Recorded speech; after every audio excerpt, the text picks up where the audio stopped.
ex-fiancée cheated on me with her coworker 3 weeks before our wedding, so I exposed them in the most humiliating way possible and ruined their relationship forever. I was supposed to get married last spring. Everything was set.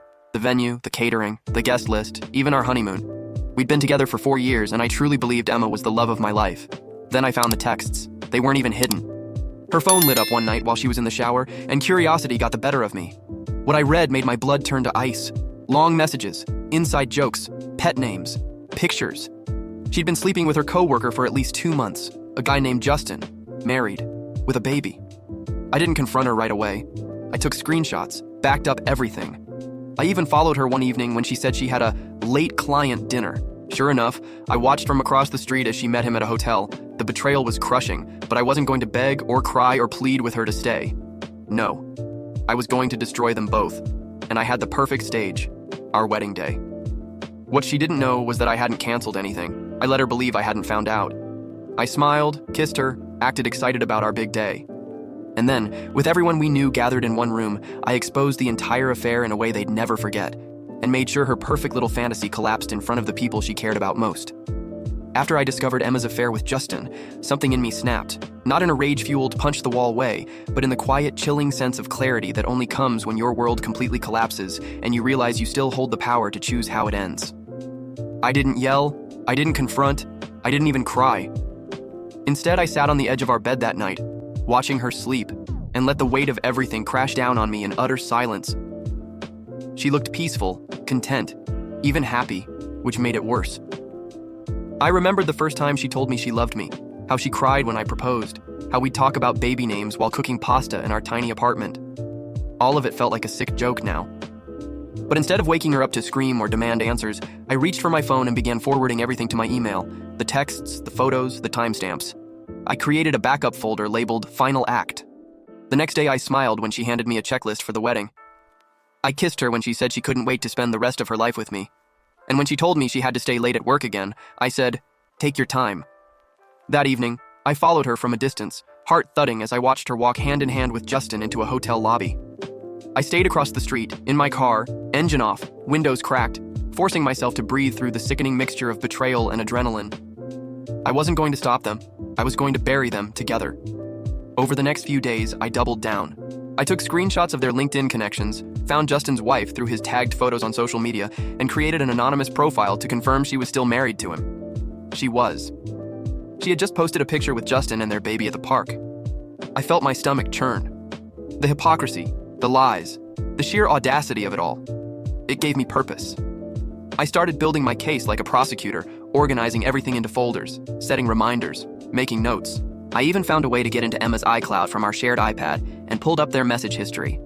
It was worse than I imagined. They had talked about me, mocked me, called me boring, predictable. Emma had said I was safe, not exciting, and that she didn't think she could spend the rest of her life pretending. That part hurt more than the sex. I wasn't just being cheated on. I was being humiliated, reduced to a stepping stone in her fantasy life. And yet I still played the loving fiancé. I went to cake tastings, posed for engagement photos, helped finalize seating charts. No one suspected a thing. Not even my closest friends, who kept telling me how lucky I was to have someone like her. I smiled, nodded, and kept my secret. I wasn't just planning revenge, I was planning a performance, and the wedding would be my stage. But something still didn't feel complete. I needed more. Not just for me, but for the full effect. I needed someone else who'd suffered because of them, someone who could help me deliver the final blow. That's when I made the decision to reach out to the one person who had more to lose than I did, Justin's wife. I wasn't sure how she'd respond, or if she'd believe me. But I was done playing passive. I drafted a message with a few censored screenshots, enough to get her attention, but not so much that it felt like an ambush. Then I waited. Hours passed. No reply. Then, just past midnight, a message came through. It was brief. "Where can we meet?" And just like that, the stage grew bigger. We met at a quiet coffee shop just outside of town, far enough from familiar eyes, but close enough for her to feel safe. Neutral ground, I suppose. Her name was Rachel. She looked exhausted, like she hadn't truly slept in weeks. But there was something in her expression that mirrored mine. Clarity sharpened by betrayal. When she sat across from me, she didn't say hello, didn't smile, just stared into my eyes for a long moment, then pulled her phone from her purse and placed it on the table between us. "Show me," she said. I opened the folder I had prepared on my own phone. Screenshots, texts, photos, timestamps, even a video I had taken of them holding hands outside the hotel. She said nothing as she scrolled through it all, but her jaw tightened, her fingers trembling just slightly. When she finally spoke, her voice was flat. He told me he was working late, every time. I asked if she'd suspected anything. She shook her head slowly. He's cheated before, but he always swore it was just flings. One-night things. This is something else. She tapped one of the messages, one where Justin wrote to Emma, "Can't wait to wake up next to you forever." Rachel laughed bitterly. "We have a baby," she said. "I gave him everything, and this is what he does?" For a few minutes, neither of us said a word. We just sat there, surrounded by the hum of espresso machines and quiet chatter, two strangers bound by the same emotional wreckage. Eventually, I told her my plan. Not every detail, not yet, but enough. I told her I was going to expose them at the wedding in front of everyone and that I wanted her help. She looked at me like I was insane. Then she nodded. "Tell me what you need." Over the next few days, we shared more than information. We shared pain, anger, shame, and a quiet determination that slowly molded into something like camaraderie. Rachel had receipts too. Old messages, suspicious credit card charges, emails, even a babysitter who swore Justin once brought a woman home while she was watching the baby. We compiled everything, backing it all up in a shared drive. I worked on a video, one that began like a normal wedding slideshow, childhood photos, couple pictures, happy moments, before slowly morphing into screenshots of betrayal, texts of lust, and raw, indisputable truth. We even included audio clips, one of them being a voice memo Emma sent to Justin saying she didn't care if it destroyed everything, that I was too dumb to notice anyway. The worst part? Her voice sounded giddy, like it was all a game. Meanwhile, Rachel started preparing her own retaliation. She contacted a divorce lawyer, canceled joint accounts, and began collecting documentation that would ensure she got full custody of their child. I admired her strength, even envied it a little. While I was bottling everything up behind a fake smile, she was methodically dismantling the life she once thought was real. But just as we started to feel like we had some semblance of control, Rachel dropped a bombshell on me. She had gone through Justin's emails that morning and found something I hadn't expected. A chain between him and Emma about what would happen after the wedding. They had booked a cabin 2 hours away for the weekend, not just for an affair, but for what they referred to as the real honeymoon. In one message, Emma wrote, "Once it's all over, we'll be free. I'll tell him I made a mistake, cry a little, and move on. My parents will forgive me eventually." It was like reading the blueprint for my own public execution. They weren't just cheating, they were planning a life together. She was going to stand up there, say her vows, let me commit to her in front of our loved ones, and then pull the rug out from under me to run off with him. That was their plan. That was the kind of person I was supposed to marry. I remember feeling this overwhelming sense of nausea, like the floor beneath me had vanished. But strangely, I also felt calm, cold, focused, because now there was no doubt. No more room for second guessing, no hesitating. I wasn't just going to humiliate them. I was going to make sure their fantasy burned before it ever left the ground. We refined the video, added timestamps, included the honeymoon reservation, and we timed the slideshow perfectly to interrupt the moment between "I do" and "You may kiss the bride." It would begin with our engagement photos, fade into sweet memories, and then, boom, hell.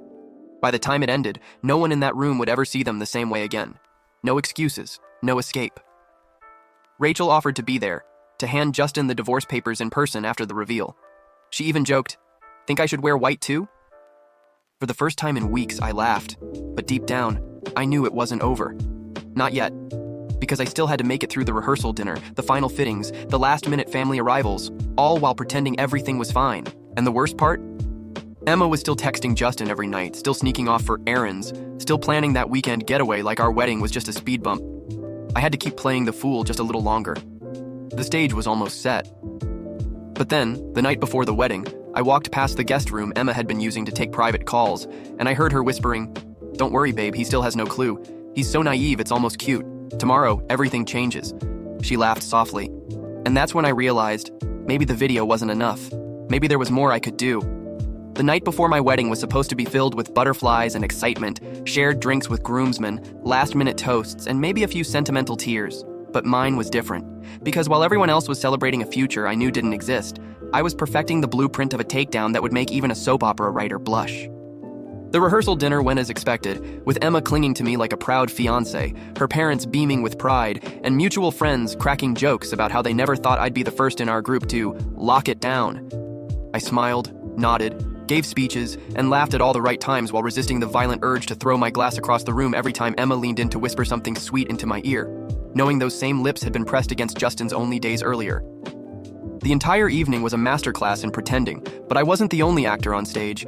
Emma was putting on her own performance, glowing like the world was hers, and for a moment I almost admired how flawlessly she lied, how easily she hugged my mother, thanked my aunt for coming, and held my hand like I was the only man who mattered. That illusion shattered later that night when I passed by the guest room she used for private calls and overheard her telling Justin how stupid I was, how easy it would be to leave me after the honeymoon, how they'd finally be free once the weekend in the mountains was over. She didn't know I was standing just outside the door, phone in hand, recording everything she said. Her laughter, her promises, her mockery. I felt something harden in my chest at that moment. Not just anger, not just betrayal, but clarity. I wasn't just exposing them for the sake of revenge anymore. I was making a statement, a warning to every liar who thinks they can build castles on the backs of the people they use. After she went to sleep, I stayed up reviewing everything one last time. The slideshow was timed perfectly. 2 minutes of engagement bliss, 1 minute of romantic vacation clips, 30 seconds of sweet childhood photos, and then a sharp cut to the first text. "Miss you already, babe," with a heart emoji. Then the hotel check-in receipts, then the voice memos, then the explicit photo. I had even added background music that started soft and emotional, then shifted to something darker and more suspenseful as the evidence mounted. I uploaded the entire video to a password-protected link, copied it onto 3 USBs, and loaded one directly into the venue's projection system. I left nothing to chance. Not after what I'd heard. Around 3 a.m., and I got a message from Rachel. "It's ready. He doesn't suspect a thing. Divorce papers printed and packed." I told her I appreciated her, that tomorrow would be hell for them but freedom for us, and she replied with one simple word: "Burn." I finally packed my bag, because I knew I wouldn't be coming back to our apartment after tomorrow, and laid on the couch with my eyes wide open, not even trying to sleep. I watched the hours tick by, minute by minute, until the sky began to change color. And then, just as I started to get up and shower, my phone buzzed again, an anonymous number this time. It was a single message. "Are you sure you want to do this?" No name, no context. I stared at it for a while, wondering who sent it. Justin, Emma, someone else? But I didn't respond. Because yes, I was sure. More than ever. I closed the screen, zipped up my suit bag, and walked out the door with a calmness I hadn't felt in weeks. Everything was set. The guests were arriving in a few hours. The flowers would be placed. The music would begin. And I'd be standing at the altar with the woman who thought she'd fooled me. But now I knew something even she didn't. I wasn't going to wait until the kiss. I was going to interrupt the ceremony in front of everyone. The timing had to be flawless. And as I stepped into the car that would take me to the venue, the only thing I could think about was that message. That voice whispering doubt. Because if someone was watching, if someone knew what I planned, what else were they hiding? The venue looked exactly like she wanted it. Vintage wood beams wrapped in fairy lights, delicate white and blush flowers lining the aisle, a harpist playing softly as guests took their seats, and Emma standing near the back in her overpriced designer dress, practically glowing with pride and anticipation. But all I could see was a beautifully staged execution chamber where 2 people's lives were about to implode in front of everyone they ever tried to impress. My hands didn't shake, not even a little, as I adjusted my cufflinks and looked at myself in the mirror for what I hoped would be the last time as the fool. My groomsmen were buzzing with excitement, clueless, taking selfies and making jokes about cold feet. Emma's bridesmaids were giggling and fixing her veil. Her mother was already tearing up, and her father clasped my shoulder and said he was proud to call me son. If only he knew. The officiant gave us the signal to take our places, and the ceremony began exactly on time. I stood at the altar with a practiced smile, waiting as the music shifted and everyone rose from their seats. Emma walked down the aisle slowly, eyes locked on mine, tears shimmering in the corners as if she truly believed we were about to start forever. Maybe she did. Maybe she'd convinced herself it was all going to be okay. But I didn't flinch, didn't blink, didn't give her a hint of what was coming. She reached me, I took her hand, and we turned toward the officiant as he began the ceremony, reciting lines about love, trust, and unity that made my stomach churn. When he asked if anyone objected to the union, a beat of silence passed, and that's when I raised my hand. "Actually," I said, voice calm, clear, "I do." A ripple of confusion spread through the crowd. Emma's smile faltered. The officiant froze. I turned toward the guests, took a deep breath, and said, "Before we go any further, there's something you all need to see." I gestured to the technician in the back, someone Rachel and I had coordinated with ahead of time, who quickly switched the slideshow feed. The harpist stopped playing. The lights dimmed slightly. And then, on the massive screen behind us, the video began. At first, people smiled. Childhood photos, silly teenage pictures, our engagement, Emma laughing at a park, us holding hands by the lake. Then came the texts. Can't wait to taste you again. He's so boring, I don't know how I stand it. You're the only one who makes me feel alive. Laughter turned to confusion. Confusion to shock. Then came the hotel receipts, the selfies, the audio clips, Emma's voice calling me naive, telling Justin they'd run away after the wedding. By the time the final voice memo played, Emma saying, "He has no idea. I'll cry a little and walk away. Everyone will forgive me eventually." There wasn't a sound in the room except gasps and the occasional whispered curse. Emma was frozen beside me, face drained of all color, trembling as if she was about to collapse. I stepped back from her as people began to murmur, turning to one another in disbelief. Her father stood up, furious, demanding answers. Her mother began to sob.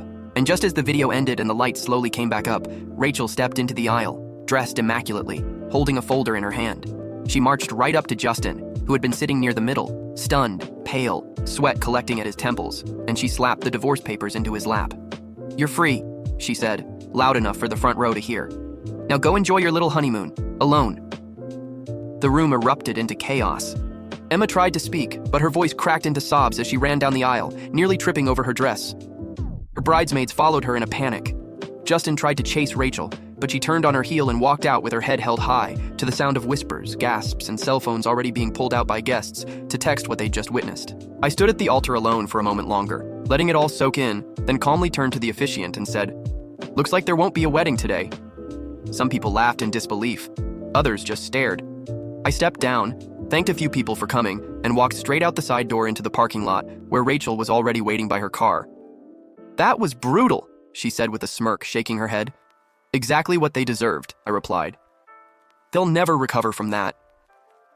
But even as I drove away, heart pounding with adrenaline, something didn't sit right. Because as satisfying as it had been to expose them in front of everyone, something about that anonymous message from the night before kept echoing in my head. "Are you sure you want to do this?" And when I got home, there was a letter slid under my door with no name, no return address, just 4 words written in bold black ink. "This isn't over yet." The video spread faster than I anticipated. Someone had recorded the entire scene on their phone and uploaded it to TikTok within an hour. And by the next morning, it had been shared on Twitter, Instagram, and a few Reddit threads, each one labeled with variations of "groom exposes cheating bride at wedding" and "best revenge wedding moment ever caught on camera." My phone wouldn't stop buzzing. I had hundreds of unread messages, missed calls, friend requests, even emails from reporters asking for interviews. At first, I ignored everything, wanting nothing more than silence and distance from the emotional war zone I had willingly detonated. But then I saw a notification from an unknown number. I clicked it, expecting another wave of either support or backlash, but it was a voicemail. Emma. Her voice was hoarse, broken, begging for me to call her. She said she was sorry, that it was a mistake, that she didn't know what came over her, that she was ashamed. I deleted it without listening to the end. I owed her nothing. Later that same day, Rachel sent me a picture of Justin being escorted out of his office by security. Apparently, someone had forwarded the video to HR, and given the company's strict policies on ethics and public image, he was terminated on the spot. I wish I could say I felt bad for him, but I didn't. He was reaping what he sowed. Emma, on the other hand, was facing a different kind of ruin. Her family was livid. Her father reportedly refused to speak to her, and her mother was hospitalized from the stress. Multiple guests had already told mutual friends they'd cut ties with her entirely. She'd been publicly humiliated, excommunicated from her social circle, and for someone like her, who thrived on validation and admiration, it was the ultimate punishment. But as much as I wanted to feel victorious, there was an unease in the pit of my stomach that wouldn't fade. Because revenge is never clean. The momentary satisfaction of watching their lies crumble was starting to be eclipsed by something else. Paranoia. The anonymous message. The letter under my door.